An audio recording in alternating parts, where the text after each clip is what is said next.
You need something?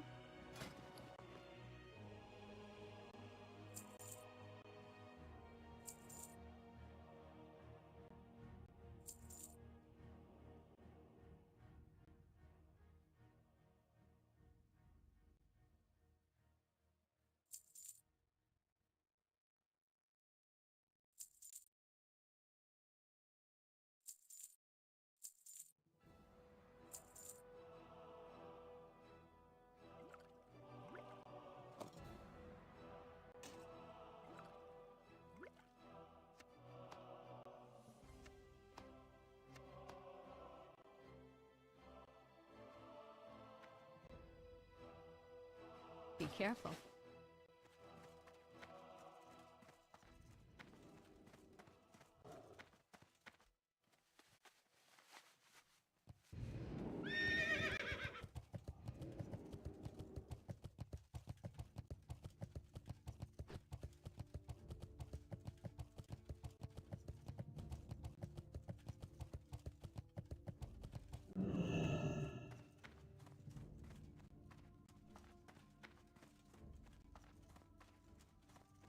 Need help?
Oh!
Light be with you.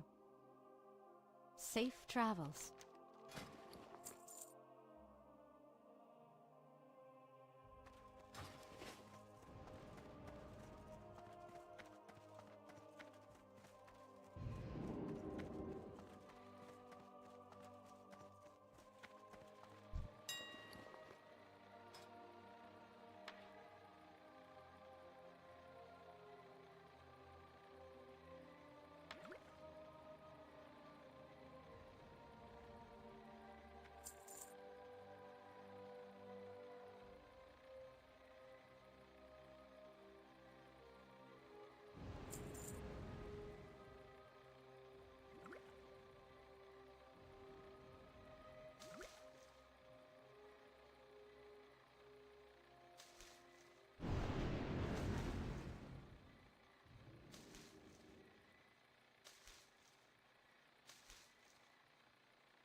Looking for something specific?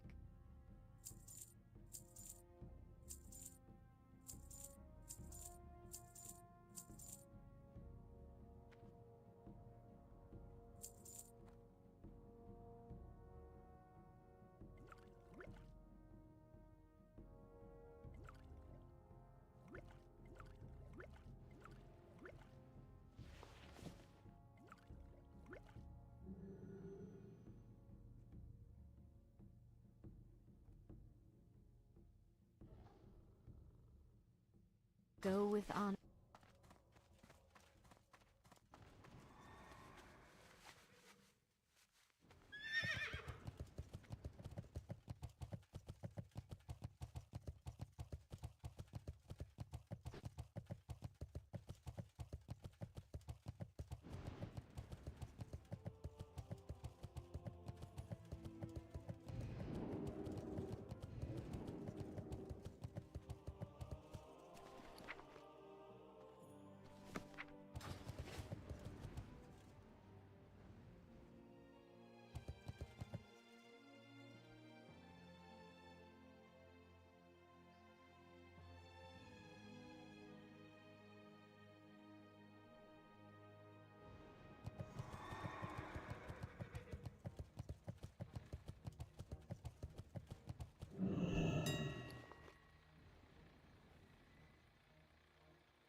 Well met.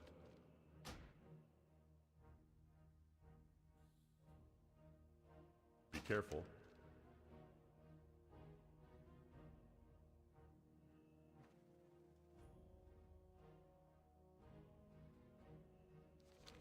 King's honor, friend.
Thunderclap, and finally a single point into anger management to pick up the extra rage. This is essentially the furthest you can push a deep prop build in search of more threat in TBC. The rage from anger management amounts to a decent amount of extra abilities being executed over the course of the fight that you just wouldn't have had otherwise, feeding into that highest threat per second goal. Notably, with this build, you can also argue to get rid of 1 or 2 points out of anticipation, or all of them, moving a few around, especially as you gear up, since defense will be available in abundance, eventually at least, but a full discussion on it would take too long and ultimately depends on exactly how aggressive you're gearing with, such as are you using gladiator gear or not, as an example. But bringing us back to talents though before we go off on a tangent, you can also scale it back a bit, because I'm sure someone has already said to themselves, there's quite a few decent to good defensive talents that are passed up with the build we just discussed, as well as some of the utility talents such as improved demo shout. In particular, in terms of the defensive ones, improved defensive stance and improved taunt are useful and are fairly popular. At least in 2007 they definitely were fairly popular, and to this day private server players still utilize these points to some degree. And essentially they're there to ease tank swaps and reduce the overall damage taken in magic heavy fights, which there are quite a few. Taking these or any other additional proc talents will mean we're trimming points out of anger management and improve thunderclap, plus potentially an additional point from elsewhere, most likely deflection. Now exactly how the full boomer or millennial builds, whichever you want to call them, will look are less clear than the Zuma build, because the more defensive or utility heavy builds don't seek to grab anger management, so both can take a plethora of different combinations and options that are all pretty close and contextual based on preference, raid context, etc.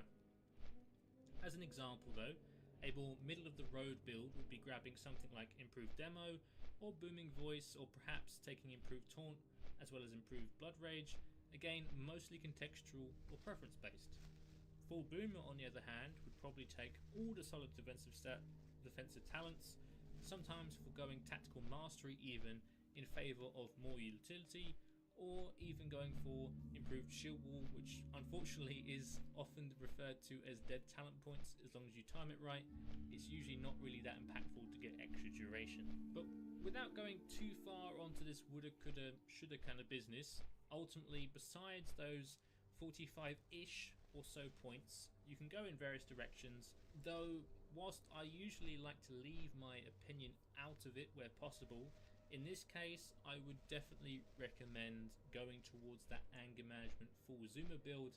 It just fits the trend of classic WoW, so far at least, a whole lot better without giving up anything that's too significant. Now that we've discussed talents, let's talk about the stats, and there's a fair bit to cover. I'll try to be as clear as possible without boring you to death, because ultimately you could talk at extreme length about these stats, but I'll try and keep it brief. Defensive stats wise, tanks are seeking to be uncrittable by default, as you probably know. Warriors and paladins are often seeking to be uncrushable for main tanking. Also, to be uncrittable you will need defense or resilience, or a mixture, reaching a total of 5.6% reduced chance to be crit. In terms of per point value, defense is the best option for this, as it also boosts our block, dodge, parry and chance to be missed as well, on top of decreasing the chance to be crit. 59.15 defense rating grants 1% reduced chance to be crit, so you're looking at 490 total defense to be crit immune on your character page. As mentioned, resilience also offers reduction to being crit at 39.4 resilience per 1% crit reduction, so that would be 221 resilience rating that would get you crit immune if you had 0 defense gear. Now let's talk about uncrushable, because bosses are 3 levels above you in combat mechanics. You need 102.4% total mitigation to not receive crushing blows, which are, as you might expect, bigger hits that just aren't quite as large as crits. However, in the case of warrior, shield block is OP, particularly improved shield block, provides 75% block chance for the next 2 swings.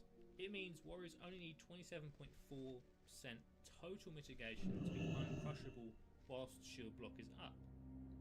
Warriors can achieve that number exceptionally easy. If we take our full Zuma build, for example, we have gained 4% parry from deflection, 5% block chance from shield spec, and gained some additional mitigation from the 20 defense that's in anticipation points. Which means, with just any old shield equipped, your prot warrior is uncrushable whilst shield block is up. Yep, that's right. Full nudity, still uncrushable. What can I do for you?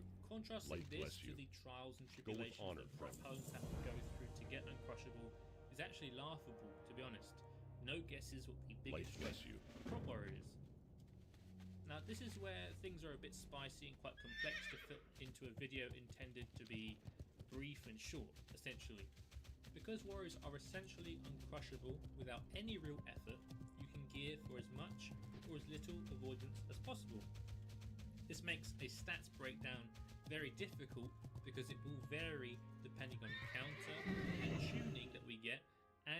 pilot comfort and what kind of guild / raid you are in. But to summarize, dodge is the most efficient mitigation stat per point for surviving, as it takes less rating to gain 1% dodge than it does parry. Block rating is very efficient at giving mitigation percent at only 7.9 rating per 1%. But blocks still mean receiving damage, so dodge is often valued a little bit better because it clears 5 damage, right? You just don't get hit. Overall though, all are fine if you're seeking. Now let's talk about threat, and also a kind of hybrid stat, and that is shield block value.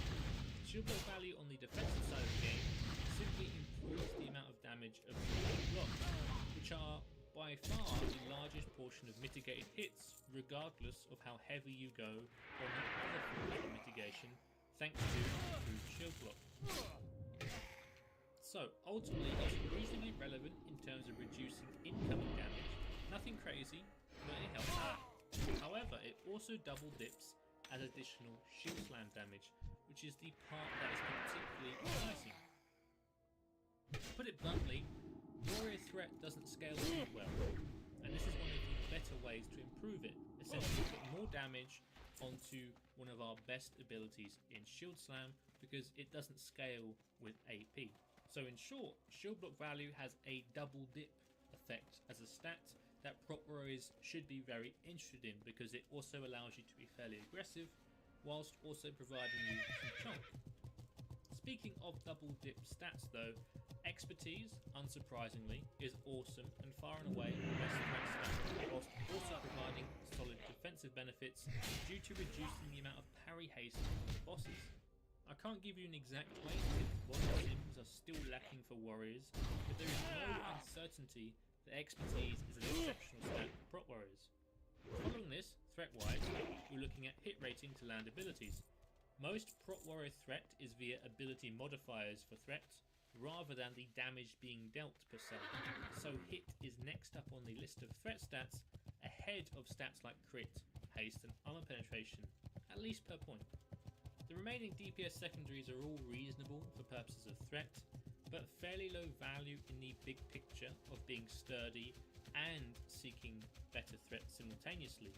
For that, we would want expertise, hit and shield block value because these definitely stand out as far as threat is concerned, whilst remaining chunky.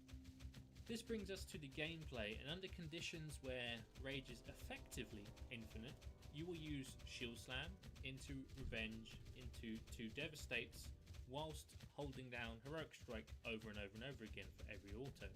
This is the most effective sequence for generating threat, assuming rage is there to be spent at each junction. On top of this, you may be keeping up improved demo if you talented this way, though often you can get the arms warrior to do it for you instead. Now, the harder part is of course when rage is not abundant for whatever reason. Whilst the exact sequence will differ on context, threat per rage is in the following order, assuming you have improved heroic strike and improved sunder as talents. First and foremost we have revenge, followed by shield slam, followed by devastate, followed by heroic strike. And since heroic strike consumes an auto attack that would otherwise generate threat and rage, it is the easiest cut from your gameplay when rage isn't going well. In cases of extreme rage starvation, you would be looking to ensure that revenge is being used as often as possible without delaying your shield slam going off on cooldown. In terms of AoE threat, you are going to be cycling these same 4 abilities between targets much in the same way, rather than syncing them into one target, with the only difference is you'll be changing heroic strike for cleave, whilst mixing in thunderclap on cooldown. This brings us to the final basic to cover, and that is race choice. The best options by quite some distance, to be honest, if you're into the whole metagaming, is the expertise classes. Humans for Alliance and Orcs for Horde. Horde is nice with the extra HP, and Dwarf Stone Form is fine / solid also, but the expertise from Orcs and Humans are not rating. They are 5 total expertise, which essentially means you're getting a free 20 expertise rating just for equipping a weapon type they will frequently have available to them, especially in the case of humans. Humans can abuse their racial throughout all phases, whilst orcs do have a period of phase 2 where there aren't any competitive axes as far as prot is concerned, and the Biscayne prot warrior weapon is a sword with a dragon encrusted longblade. That said though, it's still more than worthwhile to go orc over the other options despite this for the times where you will be using an axe in phase 3 and 1. PvP wise, you're looking at gnome for alliance, generally speaking, though stone form from dwarves. This brings us to the final basic to cover, and that is race choice. The best options by quite some distance, to be honest, if you're into the whole metagaming, is the expertise races. Humans for alliance and orcs for horde. Talon is nice for the extra HP, dwarf stone form is fine / solid also, but the expertise from orcs and humans are not, it's not rating. They are 5 total expertise, which essentially means you're getting a free 20 expertise rating just for equipping a weapon type they will frequently have available to them, especially in the case of human. Humans can abuse their racial throughout all phases, whilst orcs do have a period in phase 2 where there aren't any competitive axes as far as prot is concerned, and the Biscayne prot warrior weapon is a sword in dragon encrusted longblade. That said though, it's still more than worthwhile to go orc over the other options despite this for the times where you will be using an axe in phase 3 and 1. PvP wise, you're looking at gnome for alliance, generally speaking, though stone form from dwarves is pretty good, whilst horde it's a lot closer. Orc again seems to be the consensus PvP pick, but of course you're welcome to go your own route here. I know a lot of people are big fans of the Tauren War Stomp and Extra Chonk and the hitbox, which did get tweaked. But that does bring us to the juicy part, right? Prot warrior. What's good? Well, the obvious one that you'll see everywhere is just how sturdy they are with minimal effort. The quintessential main tank has a very easy time being able to soak damage from bosses and provide a predictable intake pattern for healers thanks to improved shield block. This strength essentially means that prot warriors are going to have a far easier time getting stuck into raid content as soon as possible as far as main tanking goes, whilst also being the safest option on progress. Their kit is extensive between improved shield block, last stand, shield wall and spell reflect. Essentially, prot warriors have a hard time dying randomly as long as they press their buttons. This has a number of benefits in specific fights that are much more difficult without these defensive tools. Whilst Illidan's Shear is not quite as impossible for other tanks as first fought back in 2007, that doesn't mean it isn't a hell of a lot easier for a prot warrior. Perhaps most significantly for prot warriors is the moment of glory of Hydros the Unstable. Due to the ease at which warriors can equip resistance items and remain uncrushable, Blizzard actually had to hotfix Hydros to no longer perform crushing blows, just so other tanks didn't get slept from the itemization stress placed on their gear by the need to use resistance items. Whilst this hotfix was applied and thus removed the extreme niche of prot warriors on that fight, it still remains that prot warriors will be far simpler for that fight, and I'd expect many to be able to go that route for their progress run in Serpent Strike Capital when phase 2 lands. On top of that, not only do prot warriors look Chad like a modern day Kungan, as they've got their raid gear, they also have exclusive rights to the weapons they want. Ain't nobody in your raid touching King's Defender, Mallet of the Tides, Brutalizer, or Dragon Scale Encrusted Longsword with any kind of Bisc claim unless your guild has betrayed you with a second prot warrior. Mine. So if you enjoy your specific shiny things that nobody else wants, or forbid anyone touch your things, and are disgusted by looking like a clown in mismatched clothes, prot warrior will have some appeal for you. However, every gift has some shit wrapping paper to get through, and the biggest checkmark against prot warrior is that for threat, it has an arch nemesis that will never be beaten. Quite simply, ferals scale better by a pretty large margin. Whilst you are the sturdiest of wolves, ferals will gorge themselves on stats, getting more small than a prot warrior could ever dream of. Sadly, blaming it on genetics will not deter blaster guilds from using feral main tanks on every encounter they can reasonably justify. Likewise, your AoE threat sucks, so prop paladins take your job on ad pickup duty or trash encounters. As such, if you're a full-on min-maxer in a guild that's seeking to really push those strong runs on warlock logs, Prot Warrior may be an awkward choice. The silver lining is that you'll probably get to transition to Fury Warrior as soon as your merit as a chonky boy starts to wane in favour of the better scaling and more metagame leaning niches of ferals and prop paladins, at least for those guilds. That's pretty much the long and short of it though. Great kit, has some good niches, especially on progress, looks cool, will be more than good as a main tank for those guilds, but supreme min-maxers should look elsewhere unless their love for Warrior is too strong to buy those rules. That brings us neatly to professions. Let's start with blacksmithing. Both armor smithing and swordsmithing specializations offer a pretty good reward that scales up through to phase 2 content, retaining strong itemization and competitiveness with the top options. For example, Blaze Guard is a little better than the phase 1 options available, whilst Blaze Fury is the closest option in phase 2 to the extremely good Mallet of the Tides. Likewise, Bulwark of Kings is the best chest available for threat in phase 1, offering an on-use HP boost and strength boost for 15 seconds. Bulwark of Ancient Kings though, the final version, is good, but ultimately you'll want to equip the tier 5 chest in phase 2 as part of the 2-piece bonus. So, whilst blacksmithing is a good option that removes your weapon or chest slot from the RNG fiesta of MMO loot systems, it isn't too crazy. Worth noting, blacksmithing also gives a strong threat chest piece for the endgame, but it is typically viewed as inferior to the Muru chest piece. The usual suspects are also fine, but nothing impressive. Dual crafting provides a slightly better standard AP gem, an early and late game trinket that are nothing special, but at least there is options, whilst enchanting will provide +4 all stats for each ring for a total of +8 from phase 3 onwards.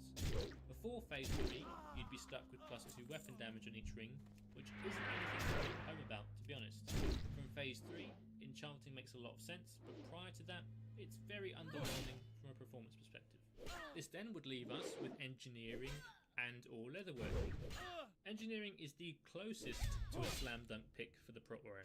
Not only do you get chonk trinkets that will help early on, but gnomish flame turrets will help your AoE threat, boost your AoE DPS to a good degree, not to mention sappers, which can finally be used since the drum nerf, if you're not one of the 5 raiders on drumming duty that is, since they share a cooldown. However, that's the awkward part also.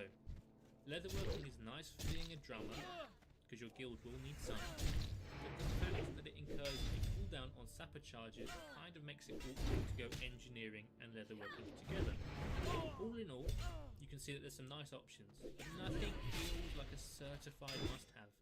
If you were dead set on min-maxing every last gain, no matter the cost, I would suggest engineering and blacksmithing for phase 1 and 2, particularly swordsmith. Personally, I think that is the best option, because what if you get cucked on your Mallet of the Tides RNG? Followed by engineering and enchanting for phase 3 onwards to get +8 wall stats, flame turrets and sappers. That said though, the difference between taking none of these professions or the 2 I've just recommended is not especially huge outside of sappers, probably being used as part of speedruns if you're into that. So unless you're in a speedrunning guild, pick what you like is far from a poor decision as far as Prot Warrior goes. This then brings us to PvP, and to be honest, I've got nothing to say here. Check out the arms video for PvP because Prot Warrior has pretty much zero scope to do even moderately well in TBC arenas. To give a quick TLDR of the arms PvP summary though, Resto Druids in 2s, Warlock and Resto Druids in 3s, or Resto Druid Disc in 3s for double healer. These are your best bets as far as the strongest comp options go. What's up guys, and welcome back to another video. Today is the 3rd video in my series of Should You Play each class in the Burning Crusade Classic, with Burning Crusade on the horizon coming probably within the next 2.5 to 3 months. I'm breaking down every single class and what changes for that class moving from vanilla into TBC. So for today's video, we're going to be focusing on the warrior, right? We're going to cover exactly what changed coming from vanilla into TBC, how each spec performs in PvE and PvP, the pros and cons, and the overall feel of playing warrior in TBC. So to start off, I'm going to start reading off my list here. I wrote everything out. What changed from vanilla to TBC for warriors, right? TBC adjusted warriors in pretty big ways. The balance, the itemization, and the mechanics of how the class plays. You have rage normalization. This means no more infinite rage from overgearing. Your damage, rage scaling flattened, and it's more consistent but less explosive, meaning, you know, your massive crits from your white hits are not feeding more and more rage, which is feeding more and more damage. Basically, everything that made warriors super overpowered in vanilla kind of got fixed in TBC, but don't worry because warriors are not really bad in TBC either. They have some new abilities like Spell Reflect, which is a massive PvP ability, Intervene, so you can intercept damage meant for allies, right? You can, basically it's a charge that you can use targeted on one of your allies to charge to them and maybe intercept something coming in. And you have Commanding Shout, which is a massive health pool buff. The itemization improvements. Tanking gear now includes defensive stats like defense, avoidance, stamina, instead of just random junk stats that are on the gear in vanilla. Dual wield DPS has been balanced. Dual wield is smoother, and hit rating is a lot more accessible in TBC. There are now, though, some competition for tank spots, so Paladins and Druids are now extremely viable in the Burning Crusade. Warrior is not the only option anymore, so keep that in mind. Warrior tanking is still very good, but you can also tank on Paladins and Druids, so you're not absolutely needed as a tank anymore. And we have the introduction of arenas, right? The PvP balance has shifted here. Burst setups and coordination matter much more moving into the Burning Crusade. So overall, warriors lost a bit of their vanilla dominance, but remain top tier in the right hands, and especially for a good warrior player. For the next part of this video, we're going to focus on prot warriors, the tank spec, right? Let's talk about PvE tanking. It's still an excellent tank. Warriors are still great tanks in the Burning Crusade. You have Shield Slam and Revenge, which are solid for threat generation. You are absolutely the best at boss tanking due to your control and your active mitigation. You have strong cooldowns like Shield Wall and Last Stand. You have smooth threat on single targets, but you struggle a little bit with AoE versus Paladins especially, right? Paladins are spamming Consecrate. They have tons of AoE threat. But for single targets, warriors just absolutely dominate. They're really good in 10-mans and 25-mans, so they're not only needed in a specific type of raid. As for prot warriors in PvP, though, this is very niche. It's not really a PvP spec, but prot can surprise people with some Shield Slam bursts and BGs. You can have fun in BGs.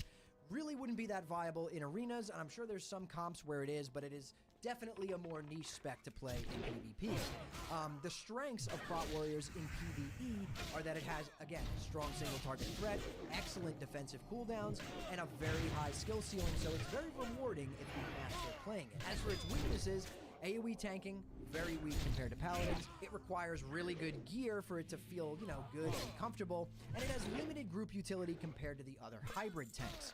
So in summary, PvE tanking for warriors, the classic tank that feels polished in TBC, that's your warrior, right? It feels a little bit more fleshed out than in vanilla. It's definitely going to be more fun to play. I actually think prot warrior in TBC feels really good from my personal opinion. But yeah, it's still fun, it's still reliable, and it's just no longer mandatory, right? Because you have the options of druids or prot paladins. For this next part, let's talk about everyone's favorite, the Fury Warrior, right? We're going to talk about PvE DPS first. It starts off pretty slow at level 70, but scales extremely well with gear. Like, once you start getting armor penetration gear later on in the expansion, it goes out of control, kind of the same way that it did in vanilla once you got gear. By tier 6, Fury is back near the top of the meters. Dual wielding plus flurry plus bloodthirst is just insanely strong sustained DPS. Rage normalization means you don't go wild early, but gear fixes that fast. So once you start getting, like I said, that armor pen gear, you're going to start to feel more like your vanilla warrior that you know and love. And on top of that, there's just tons of great weapons available early on, like Storm Herald and the Lionheart Executioner. You're going to want to most likely be a blacksmith, of course. But let's move into the PvP side for Fury Warriors. It's definitely not top tier in Arena. It's very strong in World PvP and BGs, though, so you can be doing that. And with the addition of TBC's, this time around, we have dual talents. you could be Fury and have your arm spec for PvP if that's what you prefer. You could pressure healers with Mortal Strike debuff if spec arms as a hybrid. So you're going to want to switch to arms if you're focusing on PvP. But if you're out leveling in the world and you get trapped in some world PvP or you want to just do some BGs as Fury, you absolutely can do that. The only thing with PvPing as Fury is that it lacks a lot of CC and control tools. It's really just a pure damage-focused spec. So for Fury's strengths, it has great scaling, strong cleave potential with Whirlwind. You bring Battle Shout and Rampage buffs to the raid. For weaknesses, it's very gear dependent. So early on, in those early raids, Karazhan, Gruul, Magtheridon, you're not going to be topping the meters like you were used to in vanilla, but as the expansion progresses, you're going to pretty quickly move towards the top. It needs some serious uptime, but the mobility is definitely still limited. It's vulnerable to roots and kiting for sure, but that's not that bad because, like I said, you're not going to be PvPing much as Fury. So in summary, Fury is kind of a late bloomer, monster DPS spec in raids. Early on, you're going to feel kind of weak, but as the expansion progresses, as you get gear, it's going to ramp up pretty quickly. But it's definitely not beginner friendly. It is rewarding if you love pure melee DPS and you want to master this class. It's not beginner friendly in the terms of if you're not a good warrior player, you are going to struggle, especially early on. But if you learn it and get good at it, it's going to be very rewarding later. Next, we're going to talk about our arms warrior. We're going to start off with PvE DPS. As I said before, it's outshined by Fury in later game raids, but it's still really solid early on. You have good raid utility with Blood Frenzy debuff, which basically gives plus 4% physical damage to the boss or whatever targets you're hitting. It has an easy rotation, but limited scaling compared to Fury. You're not going to scale as hard as arms if you're trying to play arms in PvE. But PvP is really where arms shines, right? It's one of the most iconic arena specs. You have Mortal Strike, which is super essential healing reduction buff. You're putting Mortal Strike on anyone, and it's reducing the healing they can take from their partner that's healing. If you're paired up with a healer, like a Priest, Paladin, Resto Druid, the synergy with Arms Warrior in Arena, especially in 2s, is out of control. Spell Reflect adds counterplay. You can make clutch moments against casters, which is really good. Intercept, Hamstring, Stuns. You have an insane amount of control in the arena or in the PvP setting as an Arms Warrior. So the Arms Warrior's strengths are that it has high burst and high control, right? This is definitely geared more towards PvP. You have Mortal Strike, again, another PvP-focused ability, and you have solid synergy with almost every physical class in Arena. As for their weaknesses, though, you can get kited pretty easily. You definitely require some really good support from a healer in arenas, and you have absolutely no self-sustain outside of your, big cooldowns, right? So you have no ways of really keeping yourself alive. You're kind of just an unstoppable juggernaut. And that's kind of how Warrior has always been, leading up to this point, right? Even in vanilla, without a pocket healer, Warrior definitely feels kind of lackluster in PvP. So in summary, you're still the face of melee PvP in TBC. You're an absolute wrecking ball. In the right hands with the right comp, Warrior dominates the scene. In raids, you bring key debuffs, but you lose top DPS as Fury until your gear starts to improve. But that's okay, because as I'm telling you guys, I played it last time around, as you go through the expansion and you get gear, it starts to feel really, really good. So the final verdict of should you play Warrior in the Burning Crusade? Warrior in TBC is just going to be, I guess the best way that I could put it is it's a very skill-rewarding juggernaut or powerhouse type of class, right? You get good at it and you will love it. You're going to want to play Warrior if you have a deep mechanical mastery of stance dancing, timing, control. If you can master that stuff, you're going to love playing Warrior. If you want a class that scales insanely well with gear, you may not be the best early on, but you're going to scale like crazy later on. If you want to be like the backbone tank or the frontline bruiser in PvP, you're going to play Warrior.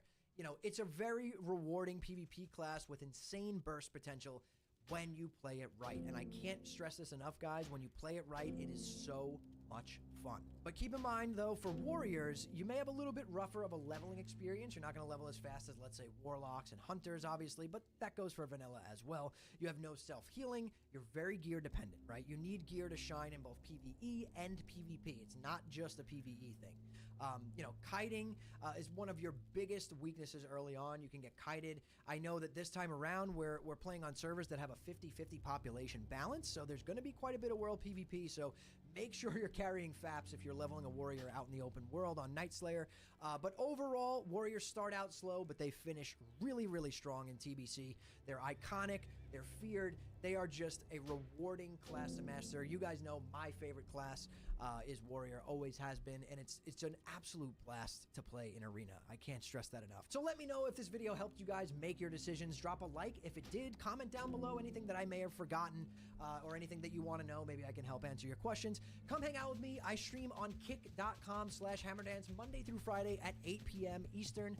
Right now, we're playing a little bit of classic WoW. We're testing out New World. We got Arc Raiders coming up, so that's the stuff we're doing on stream right now. As soon as the TBC pre-patch comes out, though, we're going to be going pretty damn hard, on stream, obviously. So come follow me over on Kick, support me over there, and subscribe to the channel if you love classic WoW just as much as me. But anyways, guys, thank you all so much for watching or listening in. I'll see you all in the next one.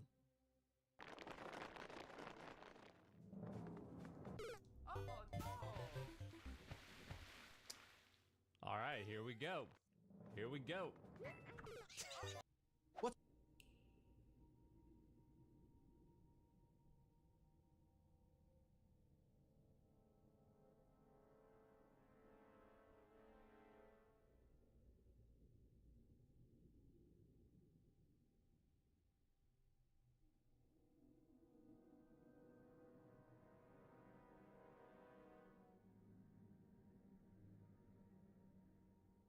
Imprisoned for 10,000 years, banished from my own homeland, and now you dare enter my realm?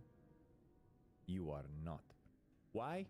Well, because simply warriors are not what they used to be in vanilla. They no longer benefit from world buffs, early expansion, they do scale with gear, and to be honest, they do not offer as much as the other classes have to offer. Now, from Classic to TBC, we're swapping from a melee-oriented raid setup to a more like range spell-oriented setup. Warrior is going to be okay in arm spec. You're gonna play probably a sword spec. Then you're gonna have to get like blacksmith to get a Lionheart sword. There's going to be probably a couple of warrior slots per raid. I would assume it's going to be one tank, one arms warrior, and a potential fury warrior, but fury doesn't really bring anything to the table.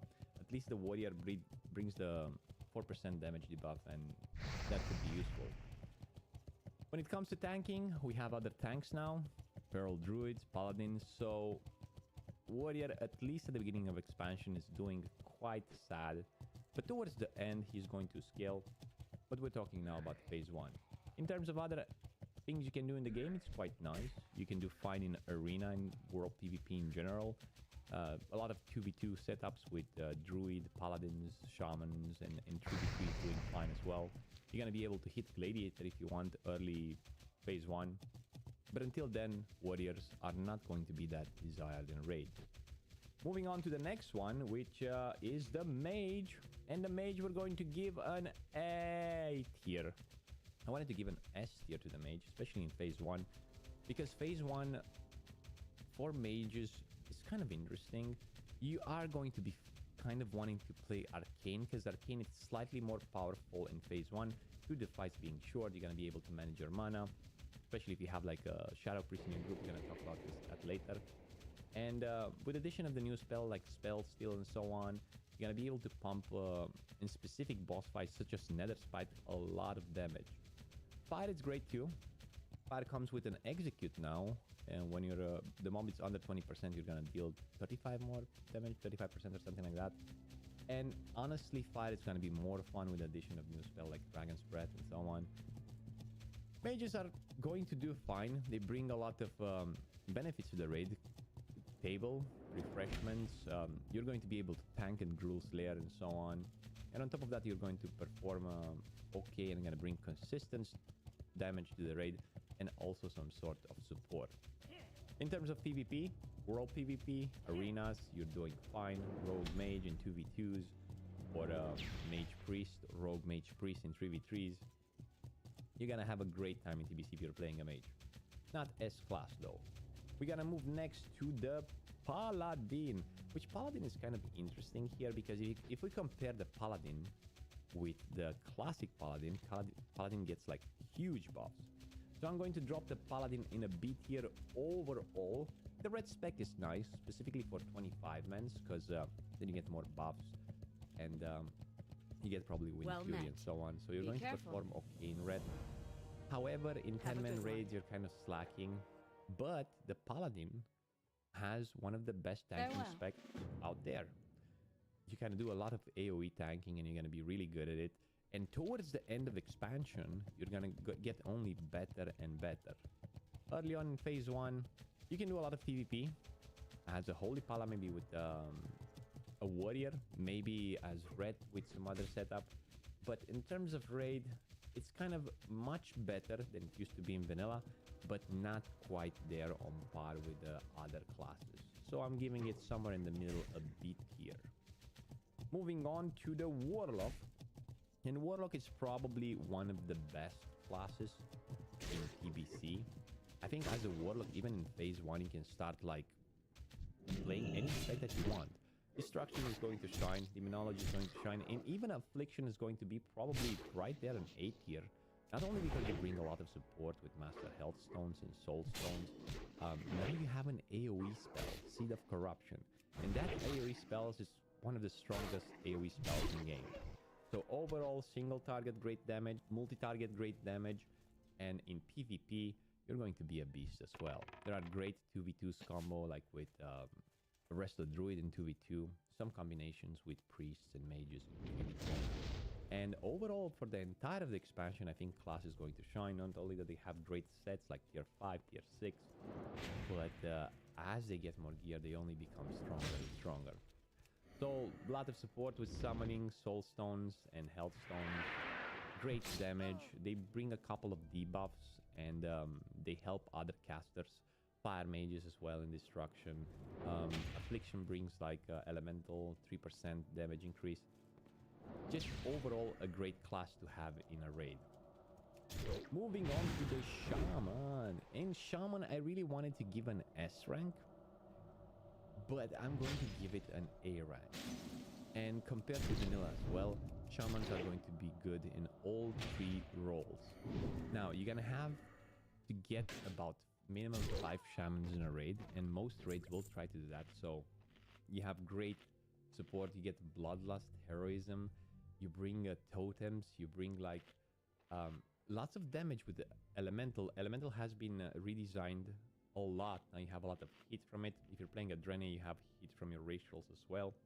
It's just gonna be good in every party you put it, basically. So guilds are going to try to get for every 25-man raids at least 5 Shamans. Now, doesn't matter if you play Elemental, Healer, or Enhancement. Just great class overall. Moving on to the Druid, I'm going to give him a C tier, but only if we're talking about DPS. I'm talking about Feral and Balance. Although they get a significant buff in new spells and abilities, and they do quite well,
Need help? Have a good one. See you around.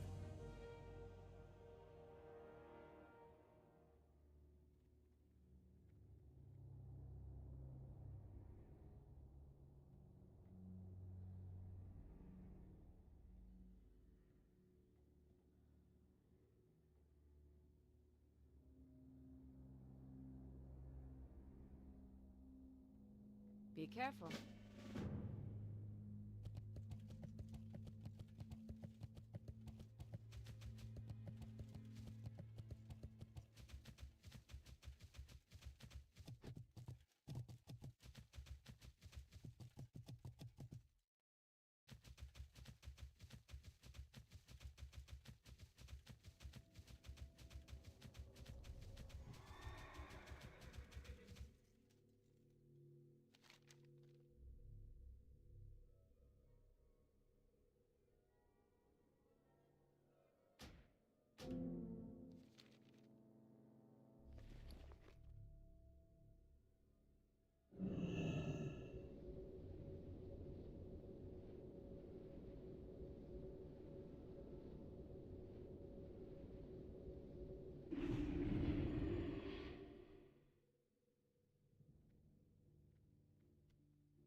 Open for business.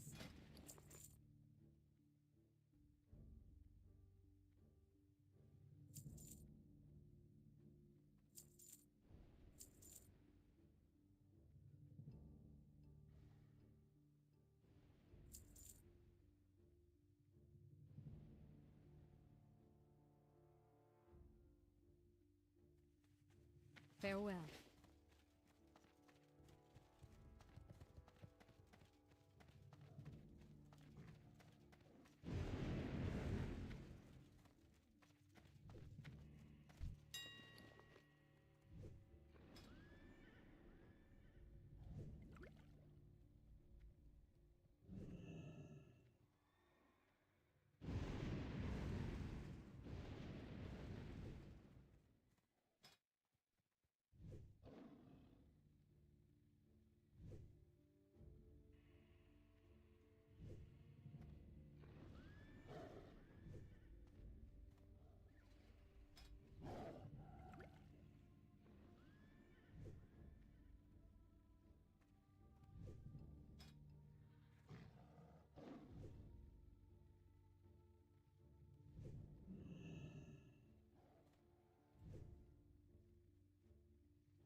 Greetings.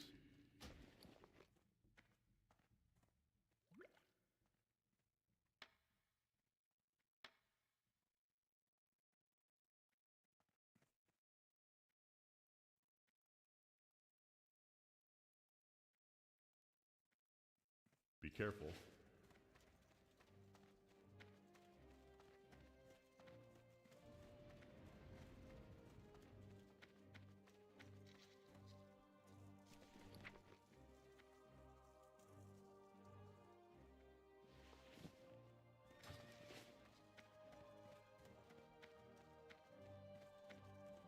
King's honor, friend.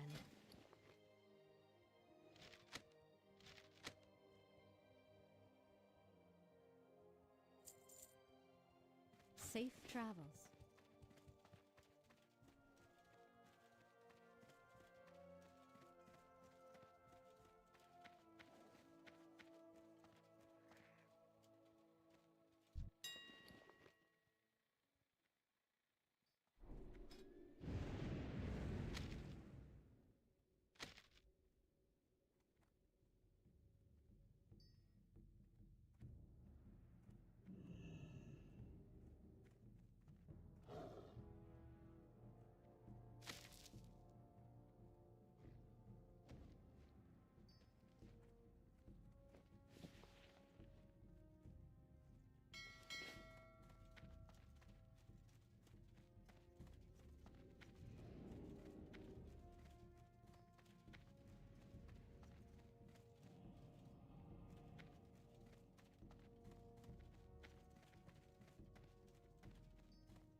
I supply only the finest goods.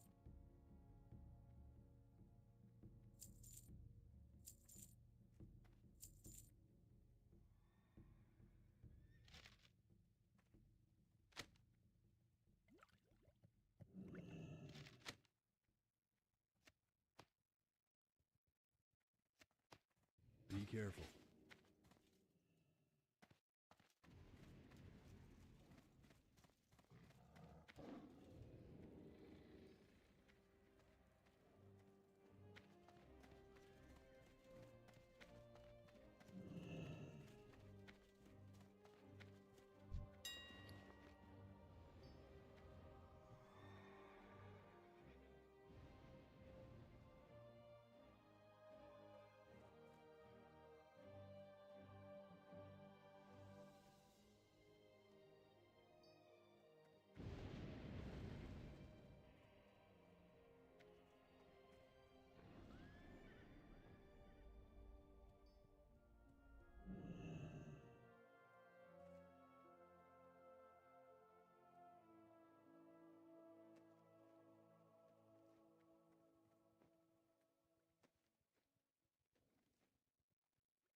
Greetings.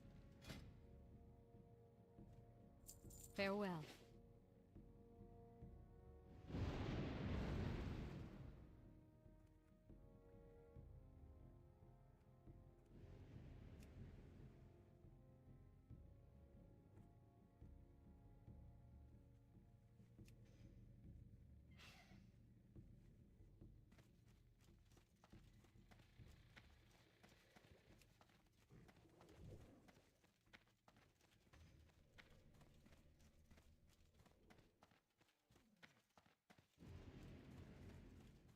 Need help?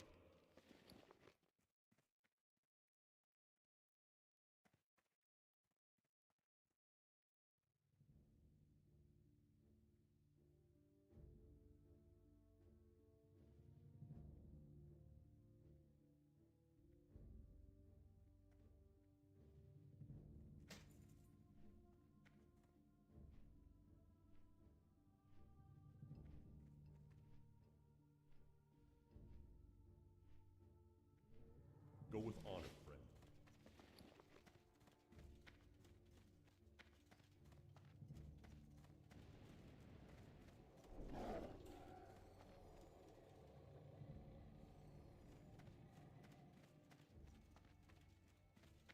I buy and trade.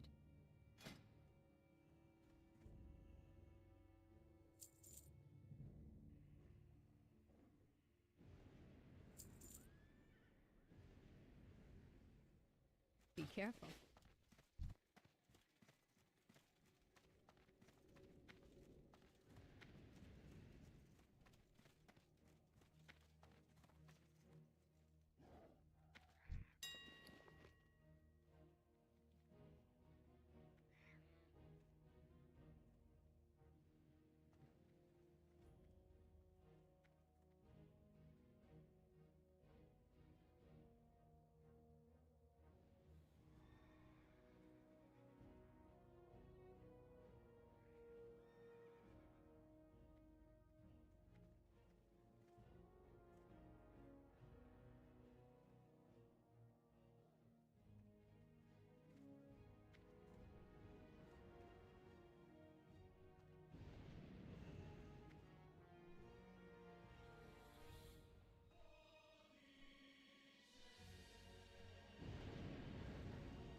King's honor, friend.